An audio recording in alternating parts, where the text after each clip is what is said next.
little time. We have 90,000 or 100,000 of our closest friends in town. Every hotel is booked for lunch. Every hotel ballroom is booked in the evening for the Offshore Technology Conference. That is the most important thing going on in Houston right now. I do appreciate all the council members who have helped spread the wealth and greet the many foreign visitors we have in town. I want to thank council members for the remarkably businesslike process that has occurred so far as we our HERO ordinance, our Houston Equal Rights Ordinance. And I also want to thank the gallery yesterday and hopefully the citizens who come sit in the gallery and speak to us next Tuesday will be as civil and focused as those who were here yesterday. And I've watched this kind of process unfold in some other cities, and it's chaotic and ugly, but so far Houstonians have been Houstonians. And we're very appreciative of that. I did receive a number of amendments to the ordinance today, some of which are worthy of consideration, some of which I will clearly be opposing, but we have an orderly and thoughtful process. They were all put on the table today. We'll have the week to make sure that everyone has a heads up about what's the implications are of each ordinance, and soon we'll pass it next week. As I indicated to council members, I intend to come right back behind this with the vehicles for hire changes, and as our proposed ordinance revisions went to the Transportation, Technology, and Infrastructure Public Safety Committee, we understand that the market's changing and that technology is overtaking our regulatory process. We believe in competition and a level playing field, and generally what we presented to committee is what we bring forward to council for them to vote, and then right behind that will be the budget, and that will keep us occupied until well into June. So those are the main items coming up. Are there questions? Yeah, Mayor, on the amendments that were offered, it seems like two of the key issues are what the exemption should be for private employment, 50 plus or 15 plus. Wanted to get your thought on that, and also on the discussions around the good faith clause and the public accommodations. That seems to be another area of focus.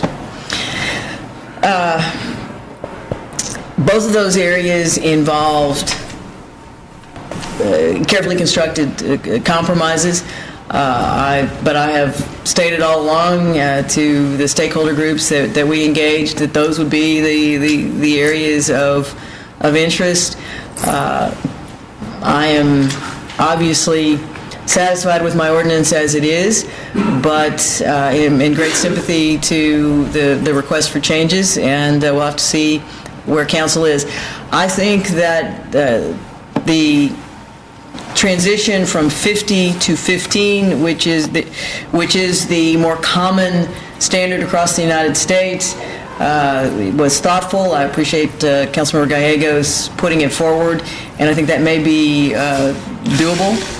Again, because it aligns us with most of the other ordinances. Either the good faith or defense to prosecution, that's more in the order of I say tomato, you say tomato. It's all it's lawyers kind of arguing what the meaning is. There's less a clear path on that. We'll have to see how council lines up. Clearly, the amendments to take away the applicability to the private sector is a non-starter as far as I'm concerned, and we're going to try to beat that back.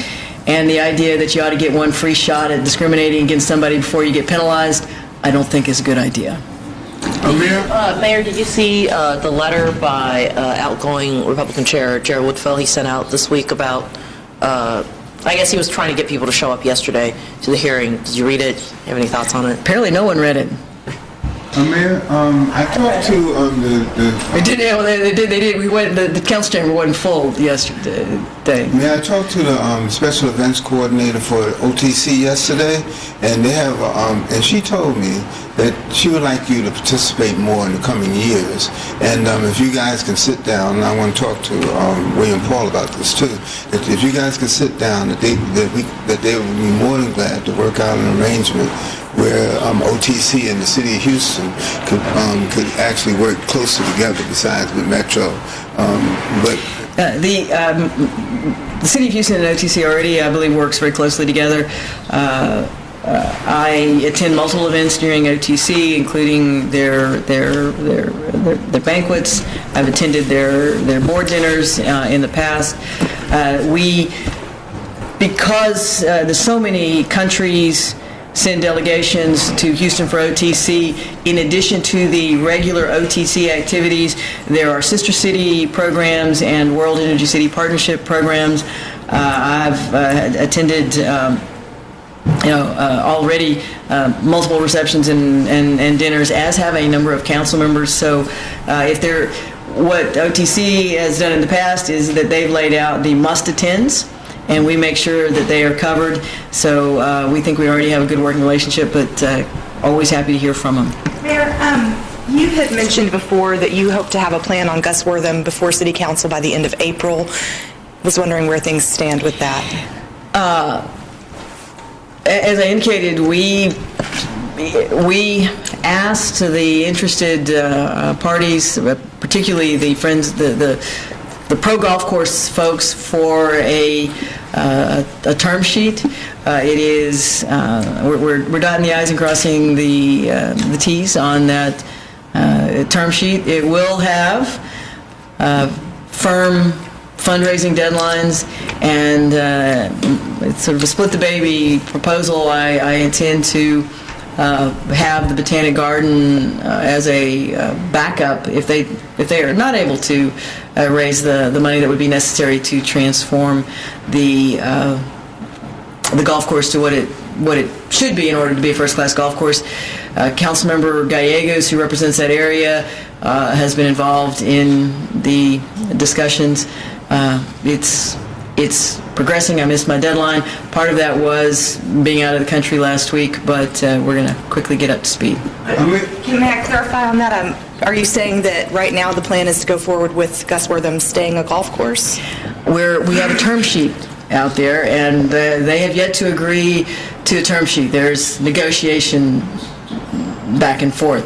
We're trying to find if Gus Wortham is going to remain as a golf course, I am absolutely clear that it has to be renovated. The city does not have the funds available. We're not going to move him from neighborhood parks to renovate a golf course. Golf courses have to be self-supporting. So there has to be a fundraising plan. There is a group that has formed. There's a previous group. There's a new group that has formed that believes that they can raise the roughly $15 million that would be necessary to restore Gus Wortham to its former glory. What we are negotiating now is how long it would take them to fundraise, what restoration of the golf course means, and I'm also very clear that they've pitched this as about saving history, and then in that case they need to keep the golf course as much as possible to the historical layout, and to redo the clubhouse and so forth in a way that it becomes the center of a neighborhood again. It's the push and pull of those negotiations. If we fail to come to some sort of an agreement on what is reasonable and a reasonable amount of time to raise that $15 million, it would be my intention to bring forward a proposal for the Botanic Garden. But the first choice right now, in consultation with council members and the district council member, is to allow them the shot at Gus Wortham. We have had conversations with the Botanic Garden about Glenbrook as a viable alternative. They clearly think that Gus Wortham, and I think that Gus Wortham is a much better location for Botanic Garden, but we're working through that issue. We've slid about a week, but I really think we're in the final stages of getting everything worked out, if we can come to an agreement. Mayor, where does the city of Houston stand on the proposal for the new campus for the police department as well as the municipal courthouse? My understanding is that there was a presentation to committee last week on the progress. It is still the city's intention to create a new police and courts complex, selling the Travis location, and first choice is to build on the existing Reasoner Street location.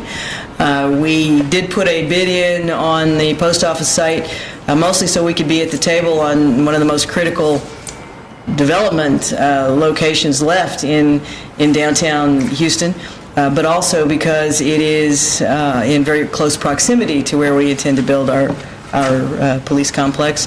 And so nothing really has changed, and I believe that the council has been fully briefed on where we are in terms of the compound. We are about to, our campus, we are about to hire a consulting group to work with us, and we have narrowed down to 3 the groups that are proposing on the P3. Is there any sort of architectural? I mean, that's why we have selected 3 teams, and one of the things that we're doing that's a little unusual for the city of Houston, instead of, we've gone to 3 teams, we're asking them to, now they need to put pen to paper and really show us things.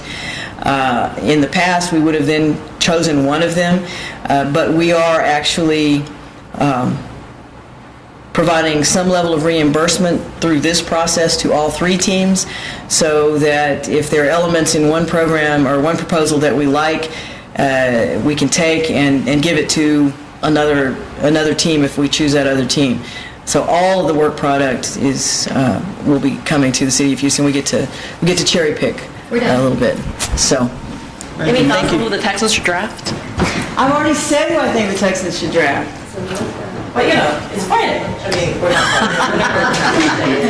No, today's Wednesday. So it's tomorrow. They're gonna. I'm not a sports reporter. Obviously. Okay. This one I'll stay for. I have not been a Johnny Manziel fan. He won me over with his work ethic and his very serious focus on improving his ratings at the end of the season, and for Pro Day. We need a quarterback. Johnny Manziel may not be that quarterback, but he would certainly be an exciting player, and he would keep the fans in their seats. So here's a vote for Johnny Manziel. Defense wins championships. Pardon, what was that? Defense wins championships. Defense, absolutely. That's what they said when they drafted Mario Ordinance. So do I think that, what I think they're going to do is go for Clowney, and then trade for the quarterback. But that was the political